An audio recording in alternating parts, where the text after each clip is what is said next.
प्रणाम चाची। स्नेहा ना फोन उठा रही है ना कर रही है, सब ठीक तो है ना चाची? कहाँ ठीक बताएं तुमको, फिर से खिसिया के कमरे में बंद पड़ी हुई है। तुम तो जानती हो ना तो इसके पापा के गुस्सा कम होता है ना इसकी नाक का गुस्सा कम होता है। बीच में हम गेंद बन गए हैं। आपकी बेटी तो पढ़ाकू है, ये पूरा गांव जवार जानता है। दूसरे के माँ बाप भी चाहते हैं कि उनकी औलाद स्नेहा की जैसी हो, लेकिन चाचा है कि उसको कमरे में कैद करके रखे हुए हैं।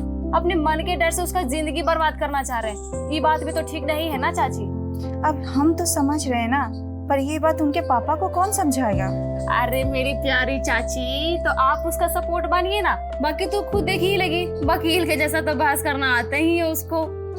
हम तो सपोर्ट कर ही रहे हैं, पर ज्यादा सपोर्ट करने से डर लगता है। तुम तो जानती हो ना इसके पापा का गुस्सा।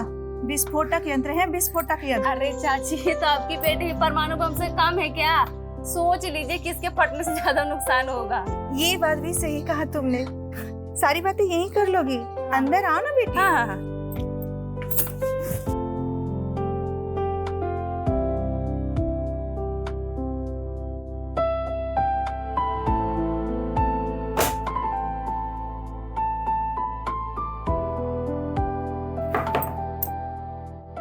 आ जाओ, दरवाजा खुला है।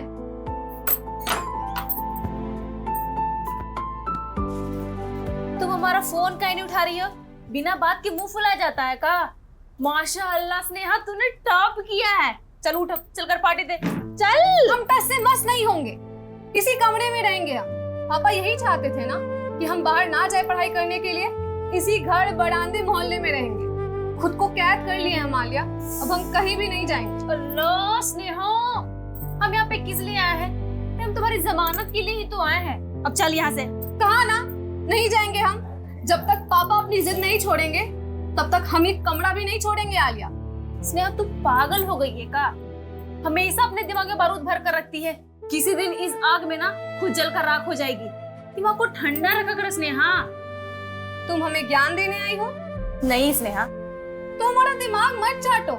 जाओ जाके फुचका फोड़ो फिर समीर के साथ। जाओ यहाँ से। ठीक है फिर जा रहे हम, तुम सारों इसी कमरे में। हाँ जाओ। सुनिए जी, आप फिर ऑफिस जा रहे हैं। एक बार स्नेहा से बात तो कर लेते। एक हफ्ता हो गया है वो घर से बाहर नहीं निकली है, खुद को बंद कर लिया है अपने कमरे में। कुछ तो समझने की कोशिश कीजिए। जवान हो रही है आपकी बेटी, ऐसा बर्ताव आप उसके साथ कैसे कर सकते हैं? तो क्या करूं? जाकर पैर पड़ूं उसके और ये कहूं कि तुम सही हो और हम ही गलत हैं? उसको मेडिकल की तैयारी करने के लिए पटना भेज दूं, ये बोलूं उसको जाके मैं? यही बोलिए उसको। चलिए। क्या कर रही हो स्नेहा की मां? कहीं तुम्हारा दिमाग सटक तो नहीं गया है? आजकल भांग वांग पीने लगी हो क्या है? चलो जाओ तो यहां से, हमें दफ्तर में बहुत सारा काम है। आजकल दफ्तर में ऐसे भी काम का बोझ बढ़ा हुआ है, सारे काम में दिमाग लगाना पड़ता है। दिमाग मत सड़ाओ तुम हमारा। इससे भी तुम्हारी बेटी का दिमाग सनक गया है आजकल। कहीं किसी दिन हमारा भी दिमाग सनक गया ना, तो उसके कमरे की पढ़ाई भी चूल्हे में धरी रह जाएगी। जाओ समझा देना अपनी बेटी को। दफ्तर जा रहे हैं हम।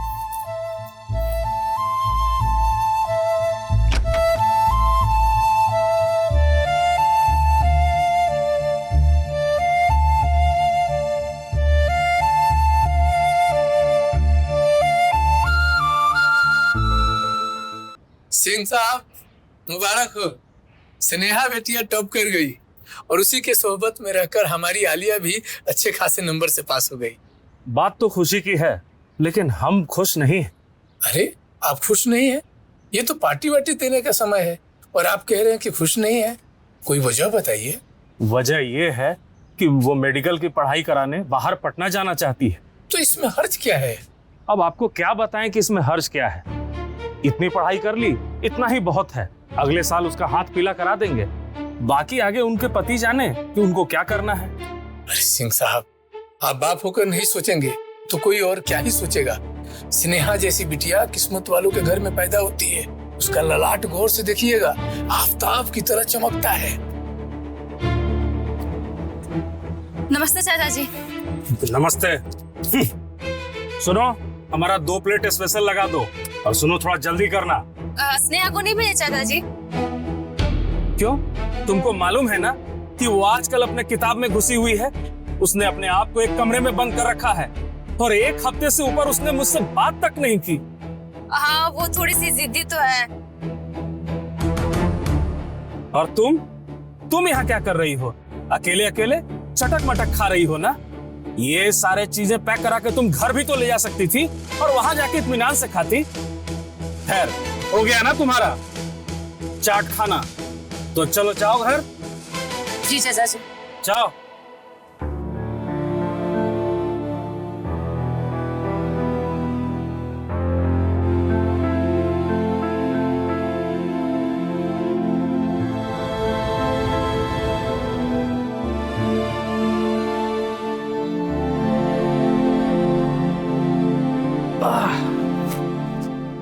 और स्नेहा कहाँ है?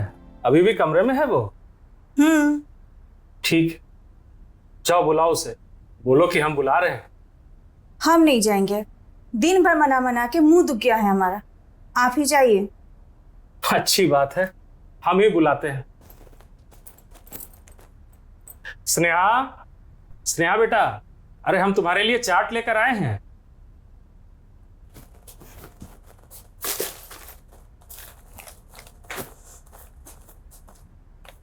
देखा तुमने कैसे बंदर की तरह झपट कर ले गई? गुस्सा ठंडा नहीं हुआ है तुम्हारी बेटी का अभी तक? 1 हफ्ता से ऊपर हो गया है। बेटी आपकी है, आप पर ही तो गई है। हाँ, वो तो बात है, लेकिन ध्यान रखना इसका, कहीं इसको इसकी सहेली वाली आदत ना लग जाए। क्या? कौन सी सहेली वाली आदत? अरे इसकी सहेली है ना, वो आलिया। आज बाजार से आ रहे थे तो रास्ते में मिली थी, चाट वाले लड़के के साथ खूब नैन मटक्का कर रही थी। कहीं इसे भी उसकी सहेली वाली आदत न लग जाए। चाल चलन सही नहीं है इसकी दोस्त आलिया का, उसके साथ आना जाना बंद कराओ इसका। क्या क्या बंद करवाइएगा पापा? हाँ, क्या क्या बंद करवाइएगा? घर में तो नजरबंद हम हो ये चुके हैं। अब एक ही वो सहेली है हमारी आलिया, उसे भी हमसे छीन लीजिएगा का? हाँ बोलिए। और जिसे आप चाट वाला कह रहे हैं ना, वो लास्ट ईयर इंटर कॉलेज का टॉपर था पापा, टॉपर। वो तो उसके पापा की मौत हो गई एक बीमारी के कारण, इसलिए ये सब काम करने लगा घर चलाने के लिए, जो उसके पापा किया करते थे पापा। और आलिया सिर्फ उसकी दोस्त है पापा, सिर्फ दोस्त। हाँ हाँ ठीक है, बस करो अपना ये बकवास। हम खूब जानते हैं उनकी दोस्ती को। जवान लड़का लड़की की दोस्ती को बाजार में लोग किस नजर से देखते हैं, ये तुम हमें समझाओगी? हमको समझाना नहीं पड़ेगा पापा, यहाँ पर लोगों की सोच छोटी और ओछी है। इसमें आलिया का क्या कसूर है? हाँ, क्या कसूर है? और कल को अगर उनके बीच कुछ दोस्ती से ज्यादा होता भी है तो कौन सा पहाड़ टूट पड़ेगा? हाँ, कौन सा पहाड़ टूट पड़ेगा? चुप रहो और बकवास बंद करो अपना। चले जाओ अंदर, नहीं तो अब ये चपलियां देंगे। जाओ यहाँ से।